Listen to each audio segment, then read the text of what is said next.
Hello, everybody. I feel compelled to do a video today, being what date it is. It's November 22nd, of course. And we all know what happened on this date 60 years ago. And you know, anniversaries, apparently. I do a lot of videos on those, don't I? My dad's death, 9/11. You know, I'm amazed I didn't do one on Pearl Harbor. I missed, what am I talking about? That's still coming up. Oh, God, we're going to do that one probably, too. Anyway, though. But, yeah, JFK, the assassination. And even at this moment, I'm still not sure how I'm going to approach this. And am I going to do it as like a thing of his life? I know I'm going to deal with the assassination. That's going to be the key crux of this whole video. I have to deal with that. I'm talking about my opinions on it. What happened? I'll first start with what happened, and then the assassinations. Well, let's just start with JFK. Mr. John Fitzgerald Kennedy. One of the smartest men, a photographic memory this man had, to ever be president of the United States. An amazing man. Little flawed, with his virtues there, a little bit at times, it turns out. But, same thing with Bill Clinton, it's just that's all he did wrong. Anyway, that's off topic. Yeah, we're not going to talk about that. But of course, he's born in 1917 to a very wealthy family, of course, Joseph P. Kennedy Sr., a very wealthy man. Kind of made a lot of money during the prohibition on bootlegging, but yeah, whatever. But no. So he grows up rich and goes to private schools and everything, goes to Harvard. But then he shows what kind of a man he is by enlisting in World War II, even though he had a bad back. He had to pull strings to get in because he was going to be 4F. He gets in, he's on this PT-109, PT boat. And of course, the famous story, which I'm paraphrasing because I'm doing it off the top of my head here. But they kind of get sunk by a Japanese.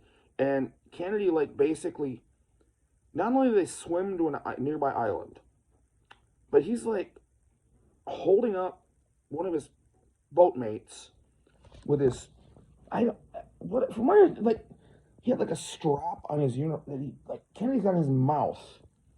That's what I read, I think. Whatever. They get to this island, and eventually they're rescued. Finally, it's a whole saga. That's not the point of this video. They have to go to another island, which they have to swim to that one, and then they get rescued. And yeah, he was in. By the way, I didn't mention it, but Kennedy was the commanding officer on this boat. Okay, and so he gets out of that, and he's got all these health problems. He's got a bad back, and I don't know if he had Addison's disease. I don't know how that works. I don't know if he had it yet. I bet he did, but the bad back especially. It just he's sickly, but he runs for Congress in 1946, and he wins. Gets into Congress. Was it 48? Oh, it had to be 48. It was 48, I think. Yes, 48. No, 48. And it's kind of funny because there was this young congressman from Whittier, California, that also got elected in 1948. This Nixon fella, Richard Nixon. And those two had offices next across the hall from one another. They actually, people don't realize this, they became friends in Congress there. I mean, it kind of got a little icy later, of course. 1960 comes to mind. But yeah, they started off as freshman congressmen at the same time. And I think they both win the Senate at the same time, too. Oh, no, Nixon comes vice president. I'm an idiot. Nixon wins in 1950, I think. Well, I'm getting off topic. Who cares about Nixon? Yeah, that fucker. Okay. So anyway, Kennedy serves a couple terms in Congress. And then we get to 1952, and he wants to make the jump to the Senate. But the problem in the Senate is that you have an institution. The Lodge family in Massachusetts is absolutely, the Kennedy family is big, but the Lodge family is bigger because A, they're Protestant, which makes them more viable politically, sadly, back then. Which, it was a fact, let's face it.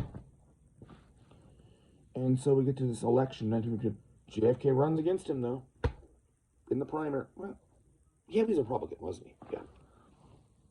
Although it's odd that Kennedy and Lodge actually later worked together during his presidency and got along well, actually, it seems. But anyway, it's a somewhat bitter campaign, I guess. But Kennedy wins. He wins over Lodge. He gets elected in 1952 to the U.S. Senate. Okay, so we go through his Senate career. he gets kind of sick at times, writes profiles in Courage. He also wrote about why England slept way back in 1940 when he's 23. So the guy's very bright, okay? He's writing books, but there was a brief time in the 50s where he was literally, people thought he was on his deathbed. He was so sick, but he got past that. I think that's where he wrote Profiles in Courage. And until we get to 1958, or no, well, we got to talk about 56. I've talked about this before. You know, the Estes Kefauver thing.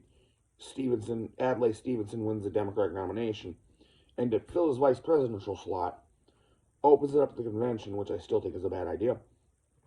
And anybody can run for this thing at the convention, and Kennedy's one of those people, and so is Estes Kefauver and Hubert Humphrey and Al Gore's dad and a bunch of other people. And Kennedy actually leads most of the balloting. They go multiple ballots, but eventually, Kefauver eventually gets it. And Kennedy graciously concedes, and it was the best thing that could happen to him. And I've talked about that too. Not having the stain of being the vice president on a ticket that lost, and also he found out that Catholics can actually get votes from Protestants. What a concept. And so he decides in 1960, man, I'm running for president. And of course he gets the nomination finally. He's very charismatic. The American people love him.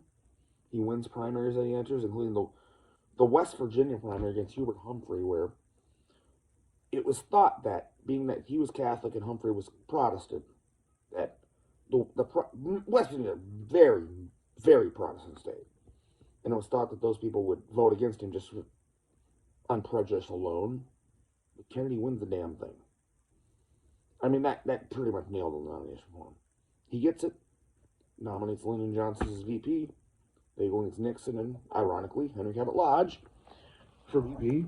Kennedy wins, of course, in one of the most narrow elections in the history of this country. 100,000 votes nationwide.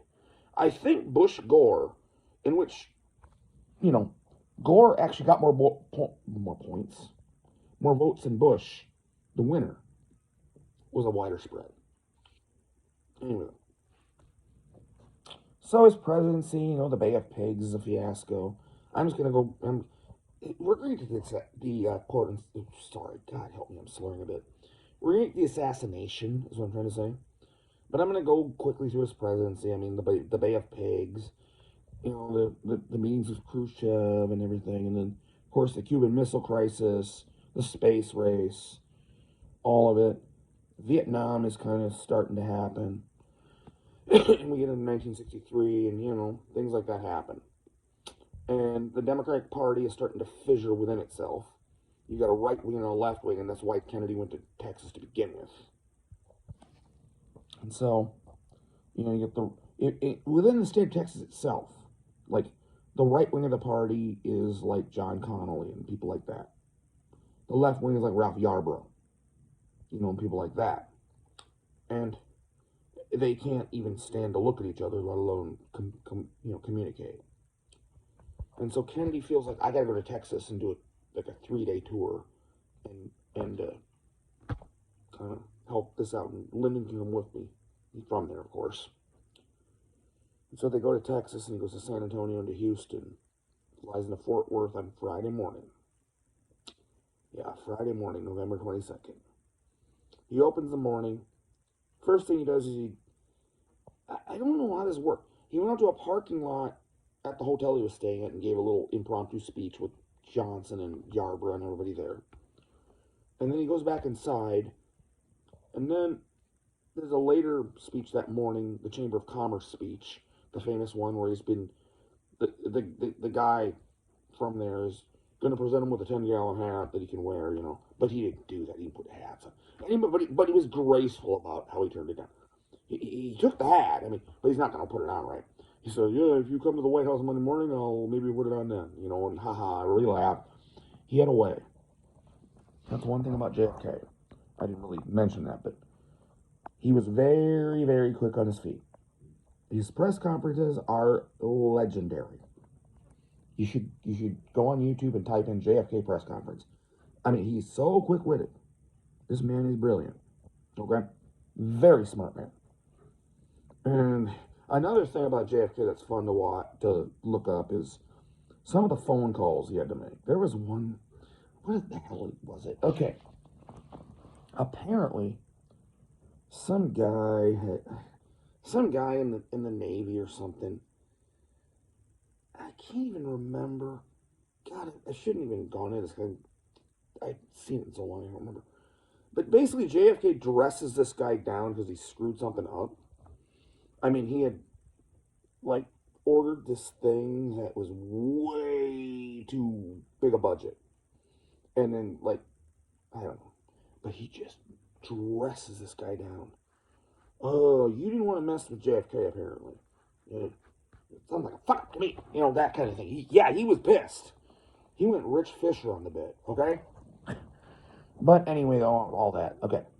So we get to Dallas. Well, we're in Fort Worth still. I forgot we haven't gotten to Dallas yet. And so he gives a speech, and this is, I've always found this weird. It's been explained to me why they did this, and I understand it. But it's still weird to me. These two towns Fort Worth and Dallas are 30 miles apart. But they flew Air Force One to Dallas. I mean, you'd think they could just kind of drive over there, right? But no. The reason they did that was because they want Dallas to have its full, the plane coming in, the whole ceremony thing. It's a big deal, That's why. And plus, it probably would have fucked up traffic in the Metroplex for about half a day if there was big motorcade cars going between Fort Worth and Dallas, I suppose. So, it worked that way too. Anyway, though, so JFK lands at Love Field. Now, the vice president, and this is what's funny. Okay. This is kind of funny about that. When they took off from Carswell in Fort Worth, the president his plane leaves first, right? That's the way they do it, because he's the president, he gets all the perks, And then the vice president's plane leaves next. Now, it's weird, though. I mean, it's not weird. I mean, I'm sure they have plenty of gas. But the vice president's plane actually lands first in Dallas at Love Field, so that he can be there to greet the president when the president gets off the plane. Protocol here, And I'm imagining, like, what did JFK's plane have to do? It's 30 damn miles on a jet. I mean, what you have to do, like, do a circle pattern? I suppose they did, maybe one or two to get to Johnson's when you get past them, and get down quick and far enough ahead that when you land, he's already there, off the plane and everything. How do they fucking do that shit? I don't even know. I'm getting way off track, but it's also adding minutes. But now we're getting into the meat of this. This is what I want to talk about: the dirty deed. Good old Lee Harvey. Goodness. So it's Friday morning. Now we're gonna go back to Friday morning, and Lee Harvey Oswald has a plan. And this time he's not gonna have the shits, as I did in another video in alternate history. Yeah. Now this is the day. This is the real thing here. He's there in Fort Worth where he actually lives with his wife Marina. And he basically, like, before he goes to work, I think he leaves all his money and his wedding ring on, I can't remember where it is he left it, like on the top of a, clothes thing, yeah. Before he leaves, and Marina doesn't see that when he does it, but he's gone by the time she sees it. And of course, he has his gun with curtain rods, my fucking ass, as I've said many times. And of course, he's going to work with his buddy. He didn't have a buddy. He's not a friendly man. But his next door neighbor, Roy Truly, who works with him at the School of Depository, will give him a ride to work, as I've said. And they do. They go to work, and so he takes his curtain rods and stores them in a safe place, somewhere where no one's going to find them, because it's still the morning, right? And that's about all we need to talk about that piece of shit for now. Okay, let's move on. So JFK flies. Now we're fast forwarding a bit. I suppose there's lunch at the depository building for all the employees, and Oswald has lunch, I guess, because the president's not going to be arriving for like a half hour. I don't know when you have lunch. I'm just guessing here. It's kind of stupid. the part that I know about is coming. So, whatever. Well, no. I do know this. What the hell am I talking about? Like, he at noon, before noon, he apparently had chicken was his last meal that day at least. Well, it was his last meal ever, but no, he's got till Sunday. He must have eaten. But anyway, he had chicken in the sniper's nest that he built. I don't need to describe that he does that because y'all know he killed him. At least if you have any brain at all, you do. Anyway, I'm talking to you, conspiracy theorist. Anyway, we may get into that. We'll see. Okay, so anyway, JFK. This video's weird. Okay, and laughing during it. I haven't gotten to the part that I really want to talk about yet. JFK lands in left field, of course. There's LBJ at the foot of the thing to greet him, man. Sure enough, yeah, they did it. And they pulled off the maneuver. All right, cool. And he gets up, and she and Jackie get off the plane. She's given roses. They kind of deviate from the Secret Service's plan there and wander the fence line. And this is what worried the Secret Service. They thought if anything was going to happen in Dallas, it was going to happen at the airport. And believe me, I should talk about Dallas because Adlai Stevenson, the UN ambassador, a few weeks earlier had gotten hit in the head with a placard. They do not. Dallas had issues with the Kennedy administration. Let's just put it that way. Although you wouldn't know it for most of this day, except for the part. Yeah. Anyway, though, and it's funny if you listen to Dallas local radio coverage of this thing, and I have, and there's more than one radio station out there. There's a YouTube channel that has all this stuff. You listen to it, and they're covering the Love Field thing. It's so weird. They're talking about security. Oh my God, if something happens, it probably would happen here, so I hope this is okay. And they've done a good job so far in Texas of protecting the president and this and that. And it occurs to me that I'd never heard that, like, nowadays. How about a president will visit someone, but, they don't cover it like that. But I don't know. They were way too focused on that aspect of it, and boy, were they end up being right. And like most of the radio stations, the Kennedys finally get into the limo with Connolly and his wife and all that. And the motorcade goes, and they talk about the route and everything. But on the radio stations, like, at that point, the radio stations sign off and go back to regular programming. They'll come back to it when he's supposed to go to the Trade Mart in Dallas to give a speech, right? When he gets to the Trade Mart to give a speech, they'll come back and cover that. But we're going to, the motorcade, we will just, we'll go to regular programming for that. Not much interesting going to happen there, right? Shit. Good Lord. Yeah. And so, I'm going to talk about this from the media's perspective here. That's a good idea. That's how I'll approach this. Because I'm watching a lot of this lately on YouTube. The last couple of days, I kind of reflect on JFK around this time of year. And all these radio stations, man, and the local Dallas ones, for example, are the ones that they cover the Love Field part, and again, they go to regular programming now. And you can, this guy on YouTube, I should know his name to give him credit, has a YouTube channel where he's collected all these different media outlets' coverage of the JFK assassination as it happened. It's fascinating.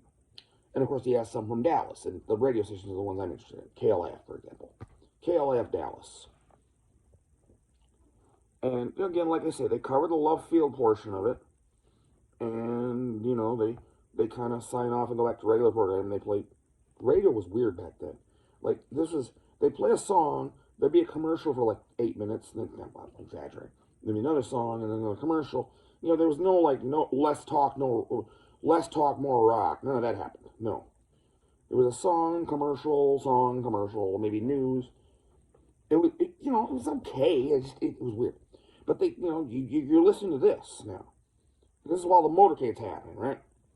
And then we get to the song, and this is KLIF's coverage specifically. I've listened to this many times. The song "I Have a Boyfriend" by the Chiffons comes on KLIF.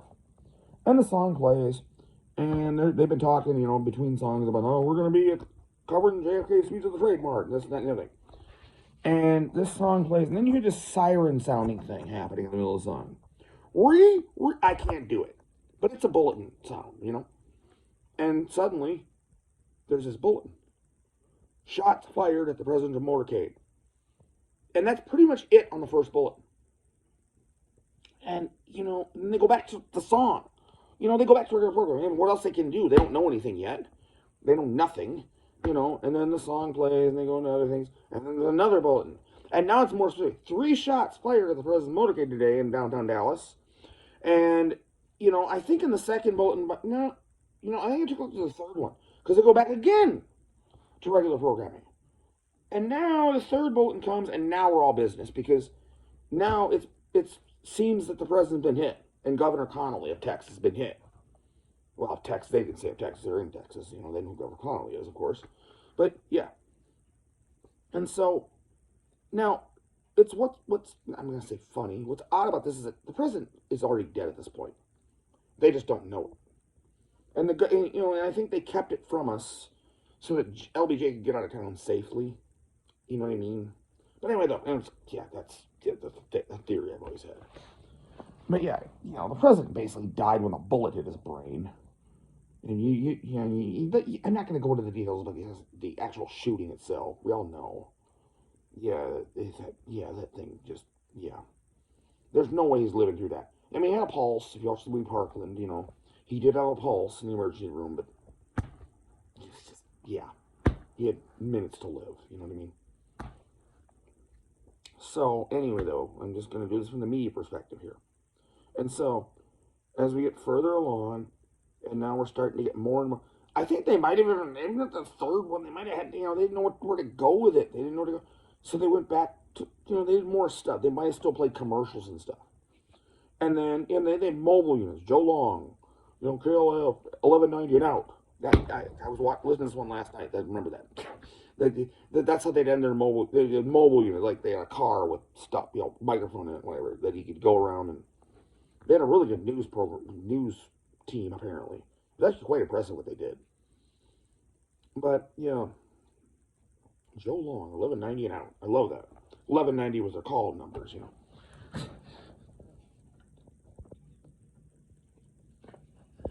wonder if that's where I got the I'm out thing. I don't know. I doubt it. But anyway. And so it gets further along, and now, at some point, we get to the point where, okay, this is serious. It starts to sound like Kennedy is seriously wounded.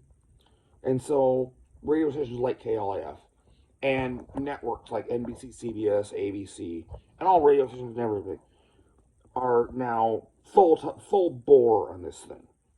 We're not leaving it now. There's no more commercials, nothing. And that's what pretty much happened for 3 days. If you watch NBC, no commercials for 3 damn days from this point forward. Maybe till Monday. I mean, really. They didn't have any commercials. They just constant wall-to-wall JFK. And in the early parts of it, of course, where there's still hope that he might be alive, which we all know.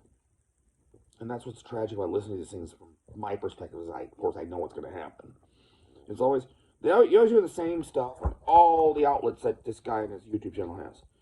Albert Thomas says the president and John Kennedy are still alive. Calls Albert Thomas, the congressman. And then Clint Hill, some of them mentioned this, that Clint Hill, very early, by the way, that the Secret Service at Clint Hill was quoted, he says he's dead. Now, some don't. I've seen some that edit it. They don't want, they don't want people to get false hope, or they don't want people to lose hope, right? But it was very early, that's not confirmation, obviously. You need confirmation from the White House itself that the president's dead in the hospital. And it takes like an hour, and it just slowly builds. And, we got blood transfusions going to the hospital. And we got Catholic priests. And on NBC, at least, what's his name, says that does not necessarily mean he's imminently going to die. It's a precaution. That's what they do. They might give you the last rites because your soul is still here, and we don't want to do it after you die. That's against their rules or whatever. I know I'm a Catholic, whatever. What they end up doing anyway. If you watch Parkland, I think they waived the rule for him. Whatever. Yeah, you believe in any of that? Whatever. I'm not going to go into that. Okay. But yeah, it gets slowly worse, and then you start hearing rumors the president's dead, but not confirmed. Very clear on that. They're always very clear. I can't believe I went this angle on it. It's been what I'm watching the last couple of days. The rumors start coming. The president's actually dead. Now, again, they're not confirmed. And these people are professional as hell, to be fair. They say this. Look, we have a rumor from Father Huber, that the president's dead. Now, is not confirmed officially. They're careful to say that. And I get why they're doing it. But knowing what I know, of course, it's like, he died a half hour ago. You know this. He died. He died the second that bullet hit his brain. But, basically, he was a vegetable at that point. And the rest was, just his pulse running out. His heart stopping finally. That's all that was left. Anyway, the rumors get stronger and stronger. And there's always, on every one of these media outlets you watch, it's like, okay, somebody else is doing something, like on NBC, Chet Huntley is like going over a list of former presidents that have been assassinated and stuff. This happened to Harry Truman in 1950, and then they're always interrupted by the actual final, absolute White House, Malcolm Kilduff, acting press secretary, finally announces the president's death. They're always interrupted mid-sentence. It's a weird phenomenon. And it's weird because they've already said like 4 times, other rumors, separate ones, it's obviously he's dead. The president's dead. But it's not official. And they're always careful to say that in all of those. But then this interruption happens and, Chet Huntley. Bill Ryan is the one that interrupts Chet Huntley. And then the ABC desk. Excuse me, Chet. Real important thing here. He does say he gets that strident. This is obviously important. The announcement is now official. The president's dead. It usually, I don't care how many times I watch those things, it brings a tear to my eye a little bit. I'm kind of, I wonder what it was like for those that were alive then. Like, were you holding out hope? Even when, like they said it was, about halfway through this process, it's established he's been hit in the head with a high-powered rifle bullet. Okay? You don't walk away from that.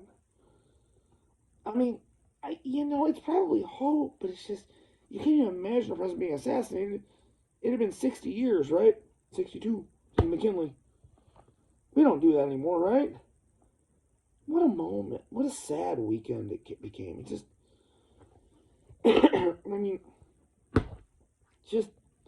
it's kind of an odd angle I chose to go at this with, and my brain wanted to go this way, so I did. I've been watching these things all the last couple of days, so that's why I did it.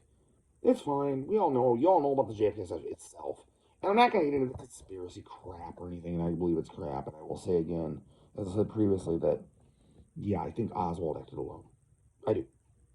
There is no magic bullet. The movie JFK ought to be banned for the misrepresentation it gives to the magic bullet theory scenario alone. And I can't believe no one pointed this out to them, to Oliver Stone, that these two, I'll go into this briefly as a rant, because I want to rant on this. Please. It's kind of off topic. Not really. It's about the assassination. So it counts. Okay, cool. In this movie, they show that they have this drawing of the limo, right? And these 2 guys sitting in it. And they're flush. Kennedy in the back, Connolly ahead of him. They're flush, man. One sitting right in front of the other at the same height. Ain't how it happened. And I can't believe no one pointed this out to the lawyer Garrison. I can't believe Oliver Stone, because Garrison did it, I guess, But, Oliver Stone perpetuated the myth. In reality, okay, Kennedy's sitting where they have him sitting. But now, let's say you're looking from Kennedy's perspective straight ahead, right? Straight into the back of Connolly. Okay, Connolly's in a jump seat. Okay, he is not flush directly in front of John F. Kennedy. He's not. He just isn't. He is a little bit, several inches to the left. It's not a ton, but he's enough to the left that it matters. And, on top of that, his seat is lower to the ground, or to the floor of the car. So, it's like this. It's not like this. I'm trying to make hand. Okay. like the magic bullet theory, under the J.F. Oliver Stone's weird thing, they're straight, they're flush. So that bullet would have had to take a nasty turn a minute, which is stupid. And you knew it was, and why'd you report it? Garrison. But no, it was a straight line.